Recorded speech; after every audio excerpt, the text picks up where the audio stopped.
Shalom Aleihim bagi kita semua. Saudara yang dikasihi oleh Tuhan, kembali kita berjumpa dalam ibadah raya Gereja Kristen Kemah Daud Jambi. Saudara yang dikasihi oleh Tuhan, kebenaran yang ingin kita sharingkan pada kesempatan ibadah hari ini adalah mengasihi Tuhan dengan pikiran. Mengasihi Tuhan dengan pikiran kita tentunya. Mari kita alaskan kebenaran firman ini dengan doa. Tuhan Yesus, berikanlah pertolongan kepada kami supaya kami mengerti kebenaran firman Tuhan dan kami boleh menjadi pelaku firman. Yang berdoa supaya kuasa Roh Kudus mengalir memenuhi setiap yang mendengarkan program ini di dalam nama Yesus. Terpuji nama Tuhan. Amin. Saudara dikasih oleh Tuhan, saya mengucapkan selamat hari Minggu. Selamat beribadah dan mempermuliakan dan meninggikan nama Tuhan Yesus. Dimanapun saudara berada, apakah saudara berada di provinsi ini, yaitu Provinsi Jambi, atau di luar Provinsi Jambi, dimanapun saudara berada, saya mengucapkan Shalom Aleihim. Shalom Aleihim, Betsem Hamasya bagi kita semua. Saya berdoa supaya kebahagiaan, damai sejahtera, sukacita, kekuatan daripada Allah Roh Kudus itu yang memenuhimu, menyertaimu dari sekarang sampai selama-lamanya. Amin, saudara. Ya, saudara, hari ini kita belajar sebuah kebenaran mengenai mengasihi Tuhan dengan pikiran. Ada banyak orang mengasihi Tuhan. Setiap orang percaya kepada Tuhan, dia pasti mengasihi Tuhan. Saudara yang dikasihi oleh Tuhan, ada orang yang mengasihi Tuhan dengan uang mereka. Mereka bekerja, mereka berbisnis, lalu mereka mendapatkan sejumlah uang, lalu mereka memberikan uang itu untuk Tuhan. Tentu mereka membagikan uang tersebut kepada gereja atau kepada yayasan sosial atau kepada lembaga-lembaga yang membantu masyarakat. Ya, sebagian orang ada yang mengasihi Tuhan dengan uangnya. Dan itu baik, maksud saya, saudara. Itu bagus. Karena di mana hartamu berada, di situ hatimu berada. Kalaulah orang mau memberikan sejumlah besar uangnya, menyisihkan sejumlah besar uangnya untuk kepentingan kerajaan Tuhan, bukankah hal itu menandakan bahwa uang tidak lagi menguasai dirinya, tetapi dia yang menguasai uang tersebut?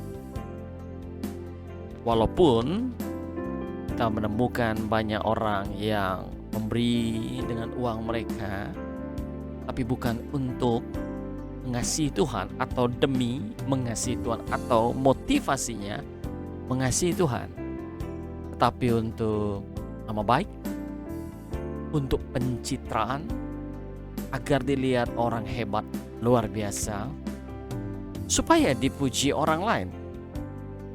Dia bisa mengeluarkan sejumlah besar uangnya hanya untuk tujuan mendapatkan simpati, pujian, agar dia dikenal sebagai orang yang sosial, orang yang baik, saudara. Itu bukan dimaksud mengasihi Tuhan melalui uang, saudara. Orang yang mengasihi Tuhan dengan uangnya adalah motivasinya karena cinta Tuhan. Karena dia rindu menyenangkan hati Tuhan. Karena dia tahu tujuan hidupnya di dunia ini apa. Yaitu untuk memperlebar kerajaan surga, menjadi berkat bagi banyak orang lain, dan menjadi perpanjangan tangan Tuhan untuk menyatakan kasih Kristus kepada dunia ini. Itu tujuannya, saudara. Sehingga banyak orang bekerja keras, berbisnis keras untuk mendapatkan sejumlah uang. Lalu uangnya dipakai untuk kemuliaan Tuhan, untuk pekerjaan Tuhan. Apa itu pekerjaan Tuhan? Untuk mendukung misi penginjilan. Secara yang dikasih, misi penginjilan membutuhkan biaya yang sangat besar. Tanpa biaya, ya bisa dilakukan. Tetapi lambat, tidak efektif. Membutuhkan tenaga dan pengorbanan yang besar yang seharusnya tidak perlu. Tetapi dengan dana, dengan sejumlah uang, secara penginjilan lebih menjadi efektif. Sekolah-sekolah bisa dibangun di tempat-tempat ya di bawah orang-orang yang berada di bawah garis kemiskinan. Ada banyak UMKM yang bisa didanai sehingga banyak orang yang kesejahteraannya meningkat. Misi penginjilan, saudara. Banyak juga orang-orang sakit yang dibawa pada Tuhan melalui kesembuhan. Tentu membutuhkan biaya untuk ke rumah sakit.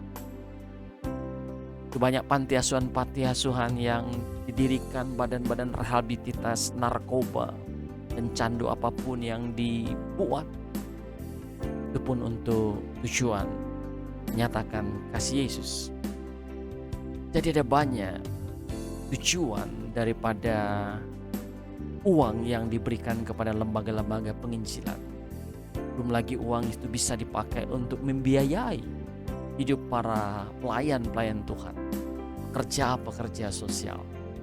Nah, saudara, orang yang bekerja keras, berbisnis keras, yang mengasihi Tuhan sungguh-sungguh, lalu dengan rela, dengan sukacita membagikan sebagian besar uangnya, bukan saja 10% dari pendapatan income-nya, tapi bisa sampai 30, 40, 50%. Bahkan sebagian pengusaha luar biasa, dia hanya hidup di 10%, 90%-nya dia berikan untuk pekerjaan Tuhan, pekerjaan kemanusiaan. Mereka, saudara, adalah orang-orang yang mengasihi Tuhan dengan uang mereka, saudara. Haleluya. Haleluya. Kalau saudara adalah orang yang terpanggil ke sana, oh puji Tuhan. Terus berdoa, jangan menyimpang. Cinta akan uang, akar dari segala kejahatan. Bukan uangnya. Saudara yang dikasihi oleh Tuhan, uangnya netral. Tapi motivasi kepada uang, cinta akan uang itu, terikat akan uang itu, menggunakan uang untuk tujuan dosa, itu yang salah. Itu yang menyebabkan bahkan banyak orang-orang baik menjadi jahat. Haleluya. Bahkan ada hamba-hamba Tuhan yang waktu uangnya gak banyak, dia begitu sungguh-sungguh, begitu setia. Setelah uangnya banyak, saudara, dia jadi kacau balau, jatuh bangun dalam dosa. Dan ini mengerikan. Ini tidak boleh, saudara. Haleluya. Kita harus menggunakan uang dengan baik. Ada orang yang mengasihi Tuhan dengan harta bendanya.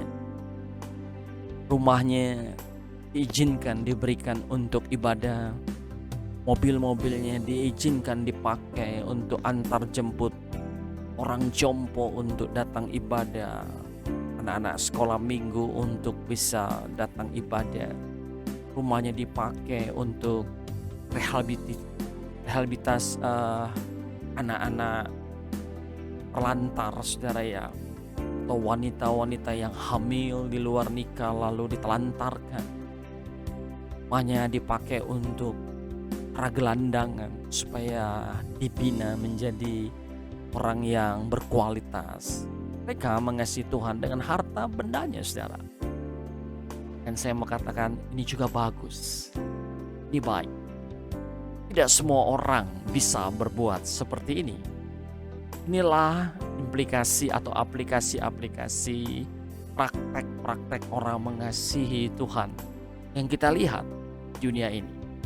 Ada orang yang mengasihi Tuhan dengan harta bendanya, bukan mengasihi Tuhan dengan harta benda orang lain. Oh, itu salah, saudara.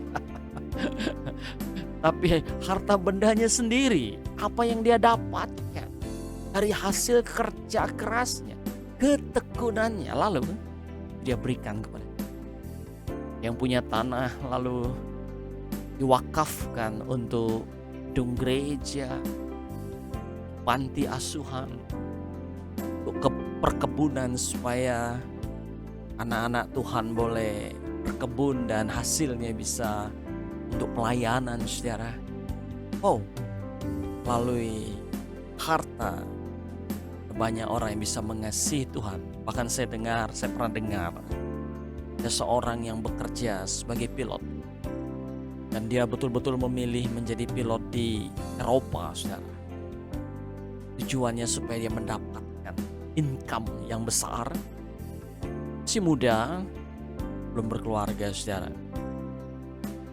Ternyata motivasinya bukan untuk memperkaya diri lalu menikmati dunia ini, tapi rupanya uangnya dipakai untuk membiayai sejumlah panti asuhan di tempat-tempat terpencil di Indonesia. Suatu motivasi yang tulus, dan dia gak pernah expose. Hanya suatu ketika terekspos tanpa sengaja, saudara. Tapi tidak apa, ternyata itu menjadi berkat dan menjadi sumber inspirasi banyak anak muda. Saudara yang dikasih oleh Tuhan, harusnya kita anak-anak Tuhan lebih lagi menunjukkan kasih kita kepada Tuhan. Tentu melalui apa yang ada pada kita, jangan apa yang tidak ada. Kalau dengan apa yang tidak ada, saudara gak akan pernah memberikan tanda kasih kepada Tuhan. Tapi dengan apa yang ada, saudara. Saya pernah mendengar sebuah ilustrasi yang luar biasa, kan? Ini di suatu tempat di daerah Chungko, daerah dataran Cina ya, Tiongkok. Ada seorang opa-opa, tentu sudah tua, dan dia tinggal sebatang kara karena istrinya sudah meninggal dunia maksudnya, dan anak-anaknya sudah berada di kota lain. Jadi di desa itu dia sendiri. Dia bukan orang yang sangat kaya, saudara, tetapi dia orang yang boleh dikatakan berada di bawah garis kemiskinan. Ya.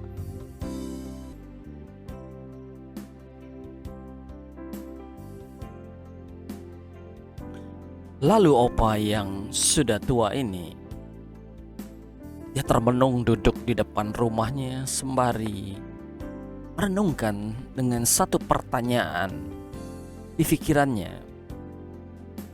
Kira-kira, saudara, pertanyaannya begini: rasanya apa lagi yang harus saya lakukan supaya saya berguna bagi banyak orang? Harta saya nggak punya, kebun saya nggak terlalu besar punya, tidak bisa dibagikan. Sementara tenaga saya pun sudah tak ada yang bisa dibagikan. Bagaimana caranya ya saya bisa menjadi berkat, bisa membantu masyarakat sekitarnya? Lalu dia berjalan ke ruang tamunya yang cuman beralaskan tikar. Dia berpikir rasanya tikar ini kalaupun dijual nggak ada harganya, nggak bisa bermanfaat bagi banyak orang. Paling dipinjamkan ke ruang ronda, itu pun rasanya nggak terlalu bermanfaat. Dia pergi ke kamarnya, dia lihat lemari yang sudah bobrok, juga alas kasurnya yang juga sangat sederhana. Dia berpikir rasanya ini pun tidak bisa dimanfaatkan untuk memberkati banyak orang. Dia pergi ke dapur, dia lihat, aduh juga tidak ada makanan yang bisa digunakan untuk memberkati banyak orang. Kemudian dia pergi ke dapur dan dia hanya melihat setengah botol minyak jelantah, minyak makan yang bekas itu, saudara. Dia berpikir, apa yang bisa saya lakukan dengan minyak jelantah ini? Minyak jelantah ini tentu bau makanan, bau ikan goreng, bau ikan asin. Oh iya, dia dapat ide, saudara. Lalu apa yang ada pada saya? Yang ada hanya minyak, ya udah. Gimana caranya dengan minyak jelantah ini saya bisa menjadi berkat bagi penduduk kampung di sini? Dia teringat rumah penduduk kampung di situ juga adalah penduduk yang tidak terlalu kaya secara, sehingga perawatan rumah-rumahnya juga nggak sebaik orang-orang yang berada.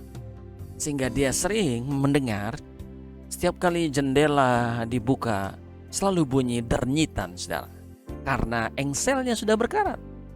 Demikian juga daun pintu itu juga berbunyi-bunyi, saudara. Dan dia lihat semakin lama bunyinya kok semakin rame ya di kampung itu, dan semakin kencang. Rupanya semakin berkarat, saudara. Haleluya. Apa yang dilakukan, saudara? Dia mulai ambil kain, dia saring minyak jelantah itu sehingga warnanya sudah mulai jernih dan baunya juga sudah tidak lagi bau ikan, saudara, bau daging atau bau makan apapun, sudah ya berbau minyak. Haleluya. Ya terus saring, sekali, 2 kali, 4, 5 kali saring. Lalu dia ambil botol yang bagus, saudara. Dia ambil kuas, kebetulan ada kuas. Dia mulai pergi. Dia cari penduduk kampung yang sangat rumahnya tidak terpelihara dan yang paling berkarat engsel-engselnya. Lalu dia berkata, bolehkah saya bantu untuk merawat pintu-pintu rumah Tuan? Tidak perlu dibayar. Saya ingin berbuat kebaikan. Haleluya. Maka dia mulai ngoles ya engsel demi engsel itu dari satu penduduk, satu kepala keluarga kepada kepala keluarga dan kepala keluarga, dan dia melihat ucapan terima kasih yang tulus dari penduduk kampung itu. Mereka berkata, saya nggak bisa memberi uang, ya ambil singkong. Dia berkata, tidak usah, saya ingin berbuat baik. Waktu saya mungkin sudah tidak lama. Apa yang ada pada saya mau bantu. Saya tulus. Ini yang bisa saya lakukan. Saya nggak bisa berbuat banyak. Dia bahagia sekali, saudara, karena melihat kecerah-ceriaan orang-orang yang dia bantu. Hanya dengan setengah botol minyak jelantah yang disaring, menyebabkan engsel-engsel pintu rumah-rumah sebagian besar penduduk kampung itu menjadi baik, menjadi sehat. Dan itulah yang dia lakukan oleh Pak Tua ini sepanjang umur hidupnya. Dari satu kampung dia pergi ke kampung lain. Dia minta minyak-minyak jelantah dari tetangganya dan dia mulai melakukan kerjaan sosialnya. Dia dikenal sebagai opa yang baik hati, saudara. Saudara dikasih oleh Tuhan, menunjukkan kasih kita kepada dunia ini tidak perlu dengan hal-hal yang mewah, tidak perlu juga dengan hal-hal yang tidak ada pada kita. Cukup dengan yang sederhana-sederhana, yang barangkali kelihatannya kecil. Yang penting apa yang ada pada kita, berikan kepada Tuhan. Haleluya. Dengan kata lain, kita mengasihi Tuhan dengan apa yang ada pada kita. Amin, saudara. Haleluya, haleluya. Tuhan baik. Tuhan tidak menuntut sesuatu yang tidak ada pada saudara. Haleluya, haleluya. Ajaib Tuhan.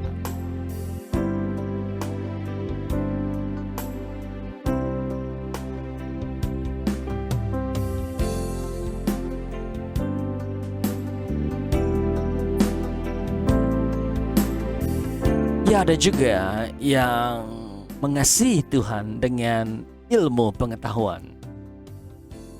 Dengan pengetahuan komputernya, ya si Tuhan. Dengan pengetahuan ilmu-ilmu terapan, yang mengasihi Tuhan. Ada orang yang mengasihi Tuhan dengan skillnya. Luar biasa, saudara. Apa menjadi skillmu? Skillmu bisa dipakai untuk menjadi perpanjangan kasih Tuhan Yesus Kristus kepada banyak orang, kepada dunia ini.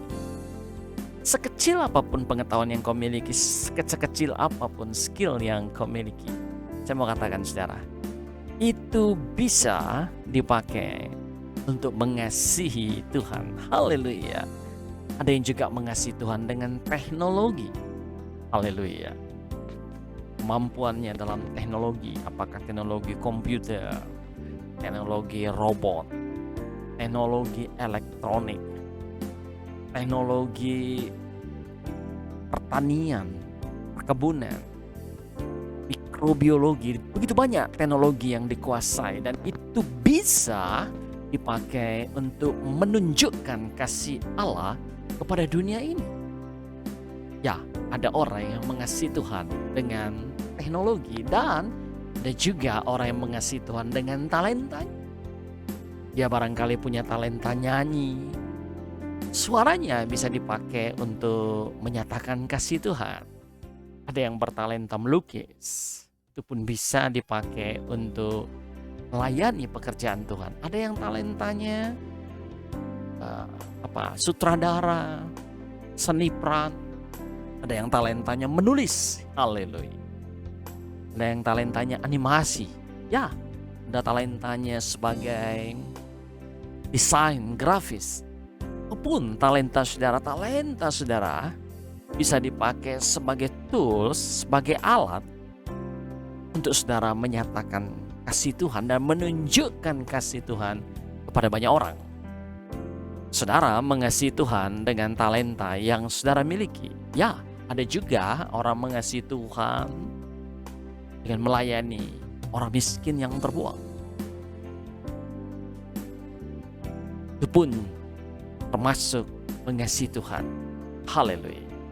Tapi yang mau kita bahas hari ini bukanlah mengasihi Tuhan dengan uang kita, teknologi, dengan fisik kita, bukan. Tetapi sesuatu yang berbeda, yang mungkin saudara pun baru pertama kali mendengarnya, yaitu mengasihi Tuhan dengan pikiran saudara. Haleluya. Tahukah saudara bahwa segala sesuatu dimulai dari cara berpikir. Kalau pikiran saudara kudus, maka saudara pun kudus. Kalau pikiran saudara suci, saudara pun suci. Dan kalau pikiran saudara adalah pikiran yang mengasihi Tuhan, maka saudara akan mengasihi Tuhan. Oleh sebab itu, pikiran yang diarahkan untuk mengasihi Tuhan itu adalah sesuatu yang baik, saudara.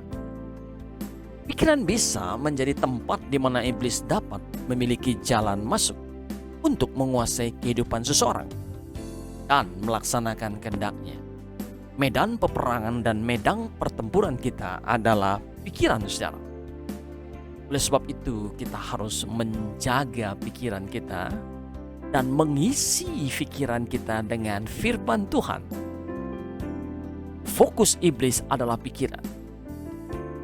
Apabila pikiran orang percaya bisa dipengaruhi oleh setan, digarap oleh setan, maka setan dapat mempengaruhi seluruh hidup orang tersebut. Tentukah saudara fokus Allah Bapa Surgawi juga adalah pikiran saudara? Kalau saudara mengizinkan Allah Roh Kudus mengolah, menggarap pikiran saudara, maka saudara akan dapat menjadi man of God, manusia Allah, manusia yang berkodrat ilahi saudara. Haleluya. Mengapa yang digarap iblis pikiran? Karena bila pikiran dapat dikuasai setan, maka hidup orang percaya bisa disesatkan, hamartia, atau dibuat meleset. Haleluya. Oleh sebab itu, tujuan iblis adalah agar rencana Allah dalam hidup orang percaya digagalkan. Dia ingin menggagalkan hidup saudara. Dia ingin menggagal rencana-rencana Tuhan yang baik untuk saudara. Dia ingin menggagalkan supaya saudara tidak diberkati. Dia ingin menyiksa batin saudara karena pekerjaan setan adalah mencuri, membunuh, dan membinasakan. Itulah sebabnya Paulus menasihati orang percaya agar tidak memberi kesempatan kepada iblis. Dalam Efesus 4 ayat ke-8 dikatakan, dan janganlah beri kesempatan kepada iblis. Ya. Kata kesempatan dalam teks aslinya adalah topon. Topon berarti adalah tempat atau place. Kata topon juga berarti tempat berpijak atau foothold. Tempat berpijak di sini sama dengan pangkalan. Jadi kalau memberi kesempatan kepada iblis itu sama saja memberi kesempatan atau memberikan pangkalan untuk iblis berpijak. Itulah sebabnya iblis mau membuat ada pangkalan di pikiran saudara, di mana dia akhirnya bisa mengajak banyak teman-temannya untuk berada di pangkalan yang ada di pikiran saudara, sehingga dia bisa menguasai hidup saudara. Oleh sebab itu, jangan beri kesempatan kepada iblis. Apa yang dimaksud tidak memberi kesempatan kepada iblis itu, saudara? Ya, kita harus bahas ini. Artinya, tidak mengisi pikiran dengan sesuatu yang tidak sesuai dengan firman Tuhan. Kalau saudara mengisi pikiran saudara dengan pikiran-pikiran dunia ini, percintaan akan dunia, kesenangan dunia, dan dengan dosa-dosa dunia, bukan dengan firman Tuhan yang kekal, maka sebenarnya saudara sedang memberi pangkalan kepada setan, untuk setan akhirnya ada di sana dan mulai mengendalikan hidup saudara. Tanpa saudara sudah jauh daripada Tuhan. Hati-hati dengan topon. Jangan berikan topon kepada setan. Jangan berikan pangkalan. Sakit hati adalah membuat pangkalan pada setan. Tidak mau mengampuni itu adalah pangkalan, saudara.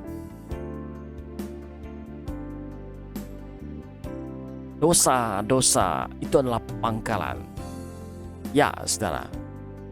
Matius 16:21-3 berkata, sejak waktu itu Yesus mulai menyatakan kepada murid-muridnya bahwa ia harus pergi ke Yerusalem dan menanggung banyak penderitaan dari pihak tua-tua, imam-imam kepala, ahli-ahli Taurat, lalu dibunuh dan dibangkitkan pada hari ketiga.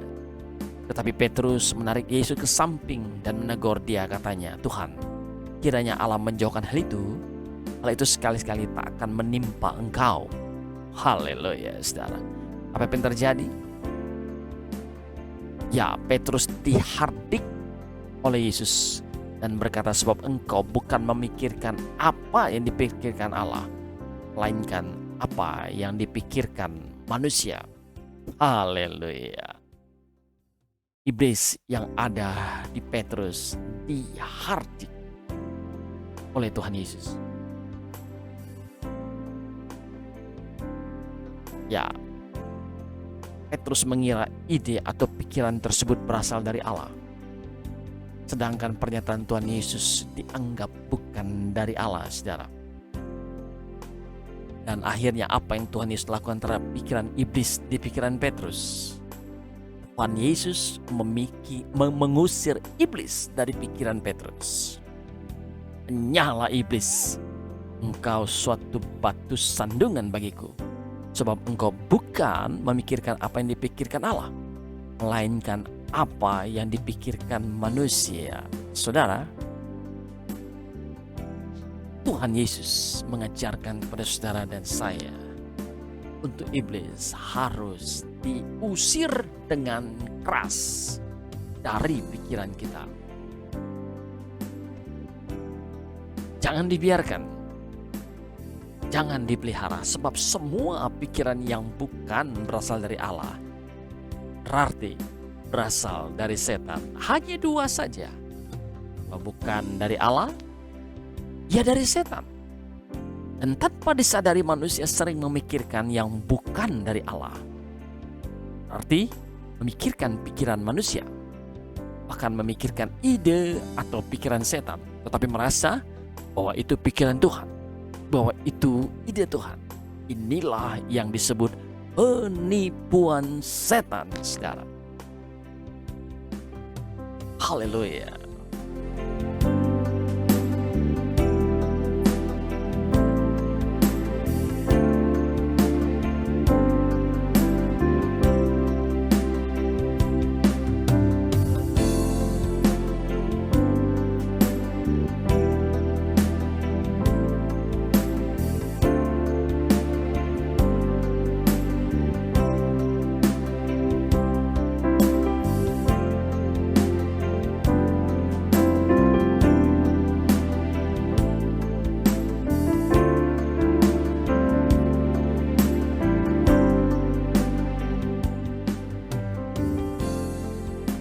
2 Korintus 11 ayat 2 berkata, sebab aku cemburu kepada kamu dengan cemburu ilahi, karena aku telah mempertunangkan kamu kepada satu laki-laki untuk membawa kamu sebagai perawan suci kepada Yesus. Tetapi aku takut kalau pikiran kamu disesatkan dari kesetiaan kamu yang sejati kepada Kristus, sama seperti Hawa diperdayakan oleh ular itu dengan kelicikannya. Garis bawahi, kalau pikiran kamu disesatkan. Dari pernyataan diperoleh pelajaran bahwa dosa itu masuk melalui penyesatan dalam pikiran. Dan juga penyesatan dalam gereja terjadi melalui pikiran. Pikiranlah yang merupakan pintu masuk setan untuk dia menyesatkan saudara. Dari sinilah kita mengerti betapa kita membutuhkan kebenaran firman. Kita membutuhkan terang kuasa firman Tuhan untuk menerangi hati dan pikiran kita, agar hati dan pikiran kita jangan disesatkan oleh tipu daya setan. Saudara, jangan menganggap remeh kemampuan setan dalam menipu manusia. Dia sudah ribuan tahun berhasil menipu banyak manusia. Satu-satunya cara untuk bebas dari penipuan setan adalah mengisi pikiran saudara dan saya dengan kebenaran firman Tuhan. Di mana ada kebenaran, di situ ada kemerdekaan, ada kebebasan, ada situasi yang tidak tertipu lagi. Tentu kebenaran firman yang diterangi oleh kuasa Roh Kudus. Oleh sebab itu, setiap kali kita merenungkan firman, hayo minta diterangi oleh kuasa Roh Kudus. Ya, kesimpulan yang kita dapatkan bahwa dosa masuk melalui alam pikiran, saudara. Pikiran manusia atau idenya dapat menjadi kendaraan dari iblis. Haleluya.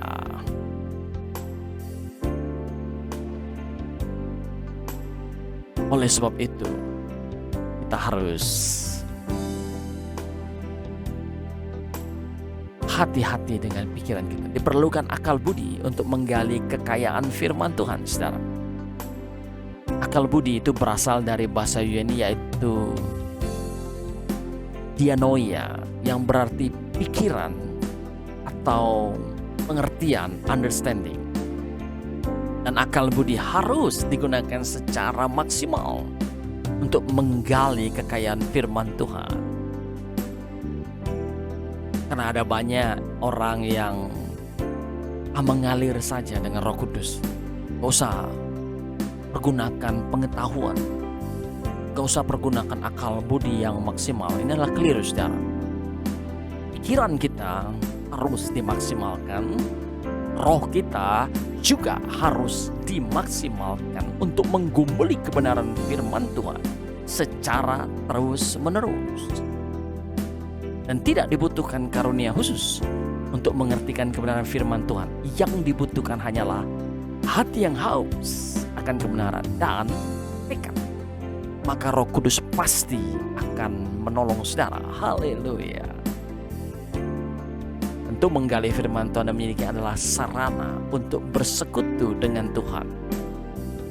Dan orang percaya yang tidak menggali kebenaran firman Tuhan adalah orang yang tidak bergaul karib dengan Tuhan. Kita harus gali firman dan jadikan firman itu irama hidup kita, saudara. Jadikan firman itu gaya hidup kita. Kalau firman Tuhan itu memenuhi isi pikiran kita, inilah yang dikatakan mengasihi Tuhan dengan pikiran kita, saudara, di mana kebenarannya itu ada dalam pikiran. Mengasihi Tuhan dengan pikiran berarti mengisi pikiran saudara dengan firman Yesus Kristus Tuhan. Ini penting, sehingga biarlah ini yang mendasari saudara mengasihi Tuhan, yaitu pikiran yang benar. Apakah saudara sudah mengasihi Tuhan dengan pikiranmu? Ambil waktu saudara untuk setiap hari merenungkan firman Tuhan. Isilah pikiranmu dengan firman Tuhan. Isi imajinasimu dengan kebenaran firman. Biarlah apa yang kau pikirkan, yaitu pikiran yang penuh dengan firman itu, yang mendrive hidupmu. Sehingga hidupmu adalah hidup yang mengasihi Tuhan. Hidup yang mencintai Tuhan. Hidup yang menjadi serupa seperti Kristus. Serahkan seluruh pikiranmu untuk memikirkan Tuhan dan kebenarannya, maka tetapi cari dahulu kerajaan Allah dan kebenarannya, maka semuanya itu akan ditambahkan kepadamu. Ya saudara, semua akan ditambahkan kepadamu. Segala sesuatu berbicara hidup yang berkualitas. Yang ditambahkan kepada saudara adalah hidup yang berkualitas di bumi dan hidup yang berkualitas di kekekalan, di kerajaan surga. Dan hidup yang seperti ini melebihi harta benda yang kita dapatkan di bumi. Saudara yang kekasih oleh Tuhan, mari bersama-sama kita memulai untuk mengasihi Tuhan dengan pikiran kita. Apapun yang kita perbuat dalam hidup ini, dasarnya ialah firman yang mengisi pikiran kita. Saya percaya saudara akan terbebas dari penipuan setan. Saudara akan terbebas oleh tipu daya dunia ini, oleh percintaan akan dunia, oleh kesenangan-kesenangan. Saudara yang dikasihi oleh Tuhan, sampai sekian dulu kebenaran firman Tuhan ini. Saya percaya kebenaran firman Tuhan ini mengubahkan saudara. Kebenaran firman ini memberkati saudara. Dan jikalau saudara diberkati oleh kebenaran ini, jadilah pelaku firman. Berubahlah oleh kebenaran firman. Dan mari kita terus semangat, berjuang untuk terus menjadi serupa seperti Kristus. Angkat kedua tanganmu, saya mau berdoa untuk saudara. Jadilah penuh dengan kebenaran firman Tuhan. Biarlah kebenaran firman Tuhan menyertai hidupmu. Penghiburan Roh Kudus menyertai perjalanan hidup. Ketika engkau masuk, ketika engkau keluar, engkau diberkati. Apapun yang engkau perbuat, Tuhan memberkati dari sekarang sampai selama-lamanya. Amin. Secara yang kasih oleh Tuhan, sampai di sini dulu kebenaran firman Tuhan untuk disampaikan, diberitakan kepada saudara. Kita akan mengakhiri ibadah raya Gereja Kristen Kemado Jambi. Shalom Aleichem. Betsy Muhammadiyah. Tuhan Yesus memberkati kita semua. Amin.